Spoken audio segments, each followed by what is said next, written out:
Est-ce que vous pensez qu'il y a des sujets où l'échelle européenne est plus pertinente que l'échelle soit nationale, régionale, locale, et où vraiment l'Europe prend tout son sens?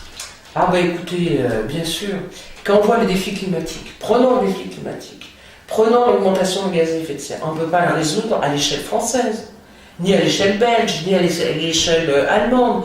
Il faut raisonner à l'échelle européenne. Et pour diminuer les gaz à effet de serre, eh bien vous voyez que on joue sur l'efficacité énergétique, on joue sur être moins addictif aux énergies fossiles. Vous voyez, il y a toute une stratégie, et ça c'est l'Europe qui le fait. Vous voyez, cette stratégie sur la transition énergétique et diminuer justement la contribution des énergies fossiles. Et aussi le nucléaire, même si elles n'émettent pas beaucoup de CO2, mais quand il y a un accident comme une catastrophe comme Fukushima ou Tchernobyl, vous voyez, ça va coûter des milliards et c'est la mort des gens et de la biodiversité.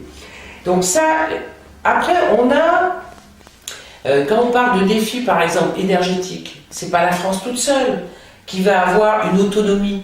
Il va falloir raisonner sur l'ensemble de l'Europe. Quand vous raisonnez éolien, vous voyez bien qu'il n'y a pas du vent de partout à tout moment, mais il peut très bien y avoir du vent dans le nord de l'Europe qui peut alimenter le sud, et vice-versa. Donc, quand on raisonne énergie, il faut raisonner, si vous voulez, sur l'ensemble de l'Europe. Sur la santé, c'est la même chose. Vous voyez bien que c'est à l'échelle de l'Europe qu'on va essayer de voir à la fois la pharmacovigilance, à la fois les laboratoires, essayer de pousser certains labos à trouver des médicaments sur certaines maladies, etc.